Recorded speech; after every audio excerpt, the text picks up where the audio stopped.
Kita ke daerah Kali Ciliwung yang selalu jadi langganan banjir. Ada Rizka Dior di Kebonpala Jatinegara. Rizka, bagaimana dengan nasib warga di tengah banjir ini?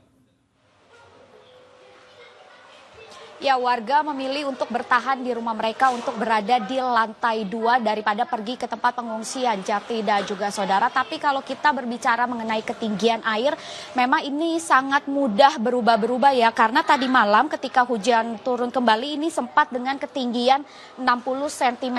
Dan tadi pagi ini sempat mencapai 75 hingga 80 cm.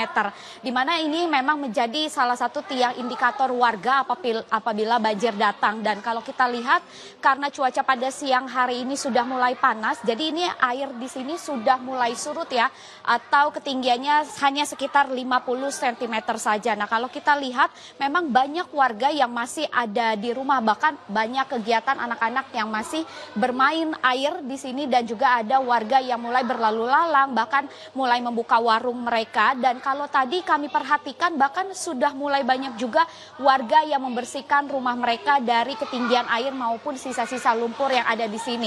Nah, kalau kita lihat walaupun ini garis ketinggian air masih bersinggungan sangat dekat dengan ketinggian air, tapi sudah banyak yang membersihkan rumah mereka dari ketinggian air ini. Namun kalau tadi kami sempat bercerita dengan para warga di sini, meskipun mereka sudah mendapatkan bantuan berupa makanan, sebenarnya yang mereka harapkan bukan hanya makanan, tapi lebih kepada bantuan medis atau cek kesehatan. Karena tadi ketika kami ajak berbincang, para warga di sini sempat cerita, mayoritas dari mereka ini kalau anak-anak banyak yang merasakan demam, begitu pula dengan orang dewasa yang juga banyak mengeluh karena mereka mulai gatal-gatal karena hingga siang hari ini belum ada bantuan medis dari pihak-pihak terkait.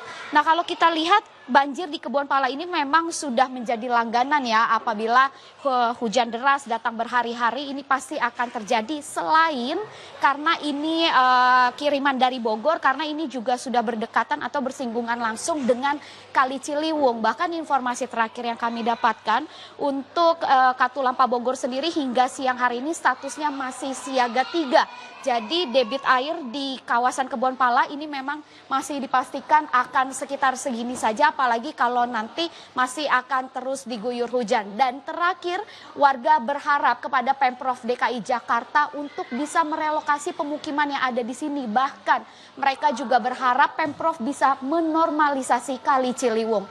Sementara kembali ke Jati. Rizka Dior, Aditya Eko, dan Agisa Fibilah. Terima kasih teman-teman, tetap berhati-hati meliput banjir.